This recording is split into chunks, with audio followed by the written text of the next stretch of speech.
Dan dari hasil koordinasi kita, Indonesia itu sudah sangat siap untuk mengirimkan di sana, tinggal menunggu di mandat resmi dari PBB itu, Mbak.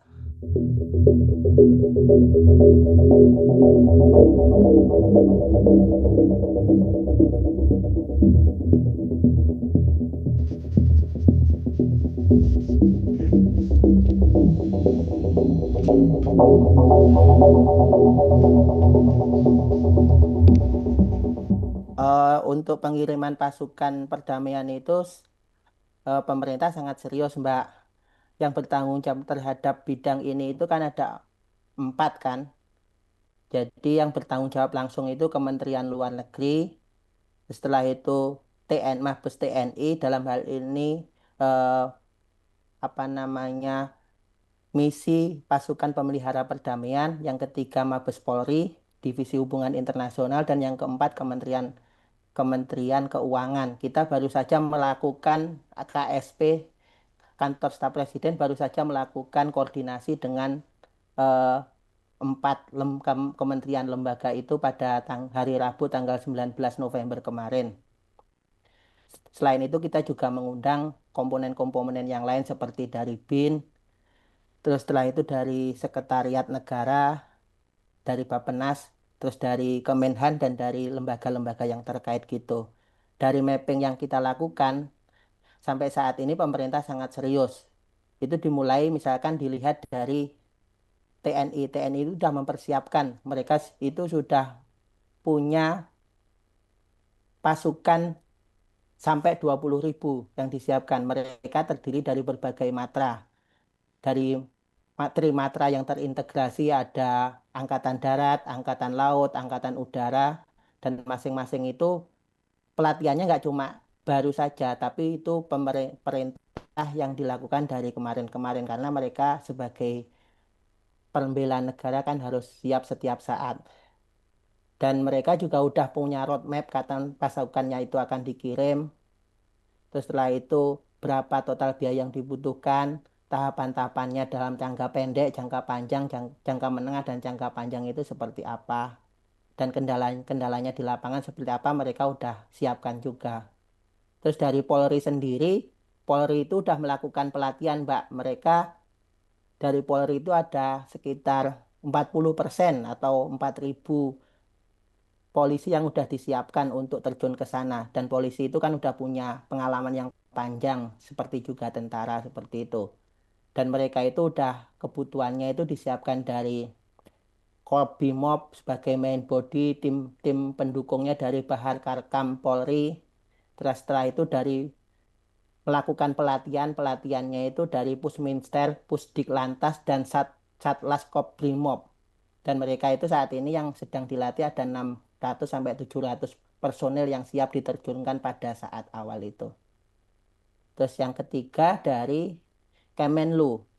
Dari Kemenlu sendiri itu kan karena ini kan kita mengirimkan pasukan internasional yang harus mematuhi norma-norma internasional, peraturan-peraturan internasional, kesepakatan internasional.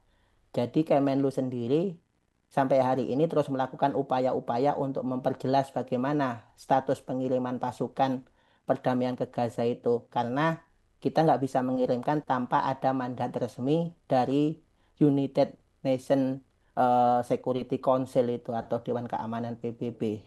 Dan sampai saat ini dari Kementerian Luar Negeri mencari kejelasan apakah Indonesia diterima atau enggak.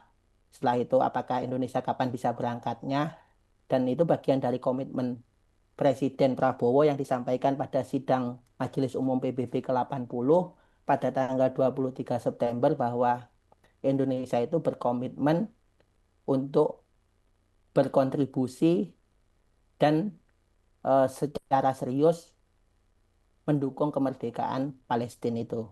Dan sampai saat ini yang dilakukan oleh Kemenlu itu menyiapkan peraturan menteri yang terkait pengiriman pasukan perdamaian ke Gaza. Terus yang kedua, mereka membuat roadmap apa saja akan dilakukan ke depan itu. Terus yang ketiga, mereka melihat potensi-potensi misi-misi di mana Indonesia dapat berpartisipasi. Dan yang terakhir dari Kementerian Keuangan. Kalau Kementerian Keuangan ini kan kita kan harus berkoordinasi.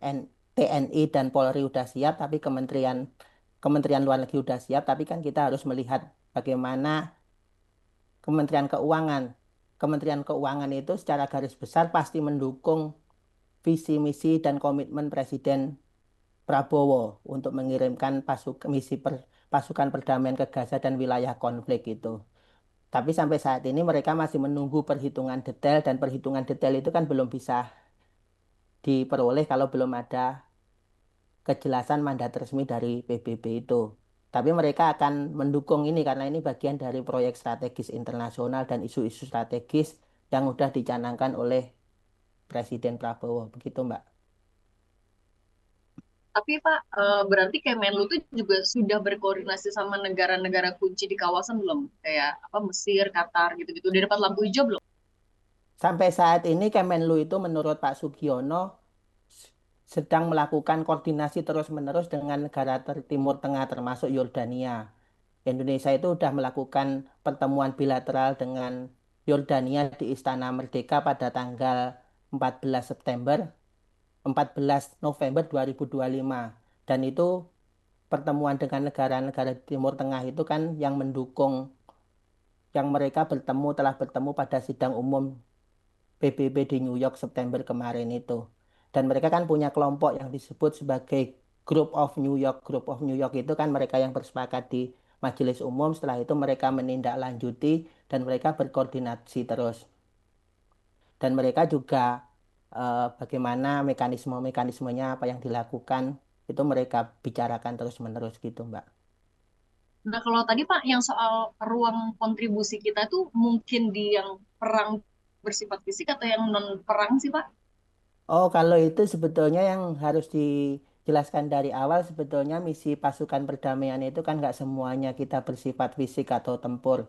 Kalau tempur itu kan nanti pasti orang Indonesia kan banyak khawatir dan itu udah diantisipasi oleh Presiden Prabowo dan pemerintah bahwa pasukan yang akan kita kirimkan ke Gaza itu dan ke wilayah-wilayah konflik itu bukan untuk bertempur di lapangan, tapi pasukan yang berkontribusi untuk urusan eh, konstruksi dan kesehatan gitu, Mbak. Jadi dia lebih membantu bagaimana membantu masyarakat untuk kesehatan, menolong masyarakat itu, yang termasuk humanitarian aid itu, bagaimana mereka menyelamatkan korban-korban masyarakat sipil itu. Jadi bukan bertempur membawa senjata itu.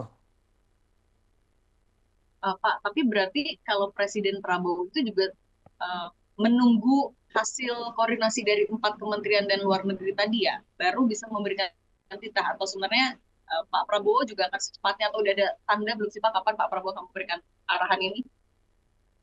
Sebetulnya Pak Prabowo sudah jelas menyatakan, Mbak, pada sidang umum MPR pada 23 September itu Indonesia siap kapan saja.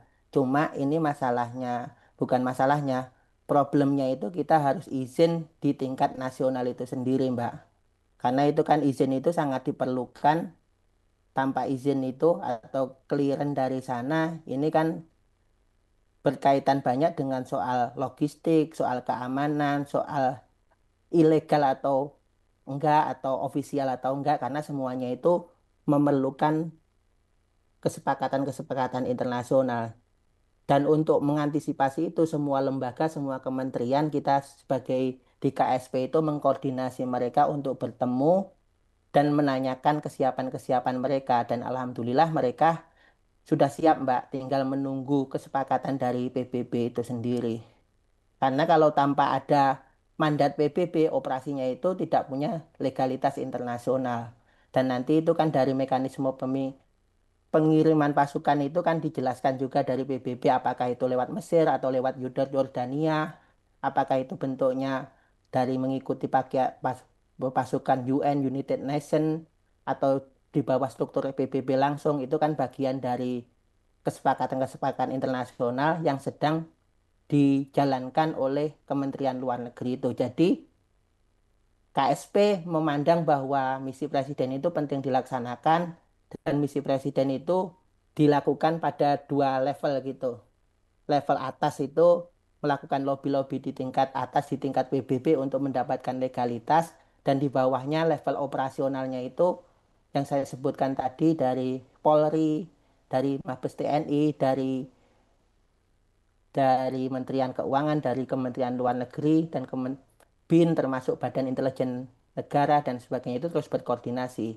Dan kita punya yang disebut sebagai eh, apa namanya tim koordinasi misi pemelihara perdamaian TKMPP. Itu mereka berkoordinasi antar lembaga-lembaga. Itu kan isinya ada lembaga dari TNI Polri, terus setelah itu dari Kemenlu, dari Bappenas, dari termasuk dari KSP, dari BIN dan dari Kementerian Pertahanan untuk terus berkoordinasi. Dan kemarin itu kan pertemuan awal yang dikoordinasi oleh KSP dan kita merancang pertemuan-pertemuan selanjutnya agar misi ini bisa disampaikan dan diterapkan secepat mungkin karena Indonesia ingin melihat bahwa proses perdamaian, proses eh, perdamaian yang ada di Palestina itu kan harus diintervensi, nggak bisa dibiarkan begitu saja. Tapi Indonesia ingin berkontribusi secara nyata gitu, Mbak. Terakhir Pak Fuad soal ya ini wanti-wanti dari DPR dan pengamat agar ini kan terlalu syarat kepentingan ketika kepentingan formasi si pasukan perdamaiannya didominasi oleh Barat gitu. Gimana agar kita tidak terjebak dalam tarik-menarik kepentingan politik itu dan niat baik kita bisa dilaksanakan sesuai nilai. Menurut KSP begini, Mbak. Kita mengantisipasinya karena ini kan sebetulnya misi luhur Indonesia yang dalam masa pemerintahan Pak Prabowo itu ingin diwujudkan secara lebih konkret. Itu kan ada landasan konstitusionalnya. Konstitusionalnya itu kan ada dalam pembukaan Undang-Undang Dasar 45 yang dinyatakan bahwa kemerdekaan ialah hak segala bangsa dan oleh sebab itu penjajahan di atas dunia harus dihapuskan.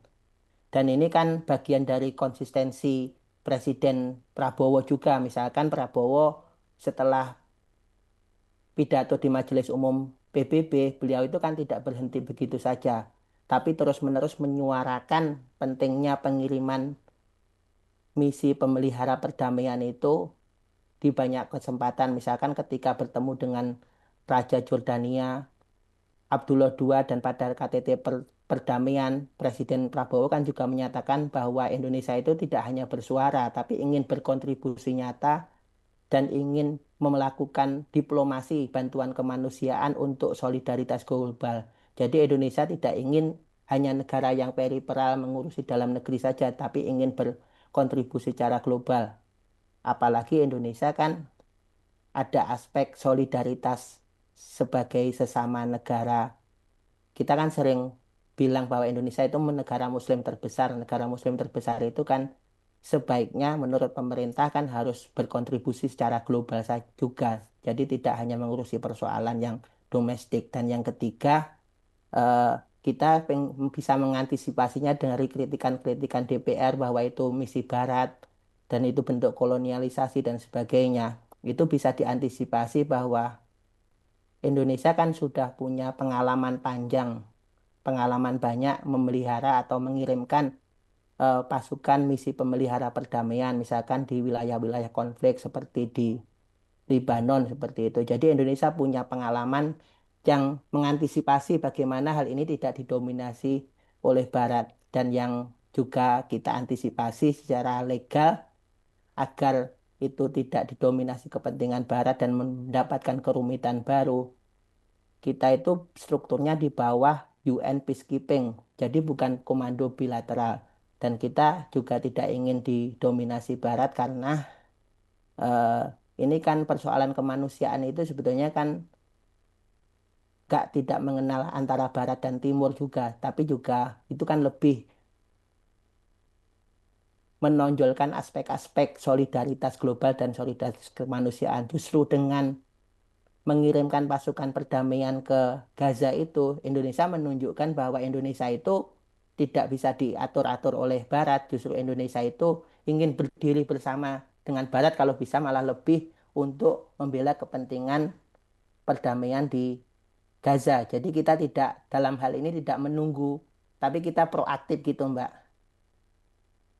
Jadi Oke. dengan begitu kan kita dengan proaktif itu kan kita nggak wah ini diundang dulu, itu kan konsep diplomasi masa lalu. Tapi konsep diplomasi masa depan itu kan kita ada persoalan apa di depan, antisipasinya seperti apa. Ketika udah melihat antisipasinya, ya udah kita tawarkan. Menurut saya Presiden Prabowo yang menyatakan bahwa kita akan mengirimkan 20.000 pasukan perdamaian, dan itu harus dicatat bahwa itu sebetulnya eh, pasukan perdamaiannya nggak cuma di Gaza saja, tapi juga untuk wilayah konflik-konflik yang lain. Dan perencanaannya kan nggak langsung dikirim langsung 20.000 itu kan. Tapi seperti yang saya bilang di awal tadi, pemerintah sudah siap mengirimkan polisi dan TNI dan polisi sudah siap, Kementerian Luar Negeri tinggal menunggu mandat internasional dan anggarannya. Nanti kan kalau disepakati ataupun mendapatkan mandat internasional itu kan nanti akan di-reimburse juga, akan dibiayai oleh PBB. Jadi tidak membebani anggaran belanja, anggaran pengeluaran belanja negara itu, Mbak. Pak, berarti penegasan berarti maksudnya sikap proaktif kita itu seharusnya bisa diterjemahkan sebagai bentuk independensi ya.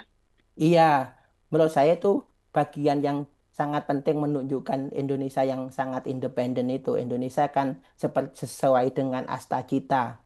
Kita perlu menguatkan posisi Indonesia di dunia, terus diplomasi bebas aktif, dan yang penting lagi itu Indonesia kan ingin menjadi pelopor perdamaian serta keadilan internasional.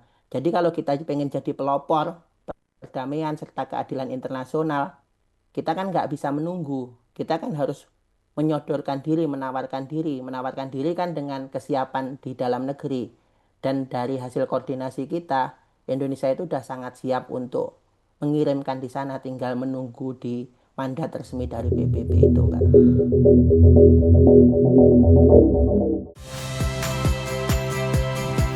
Saya Cynthia Rompas. Saksikan program-program Kompas TV melalui siaran digital, pay TV, dan media streaming lainnya. Kompas TV, independen, terpercaya.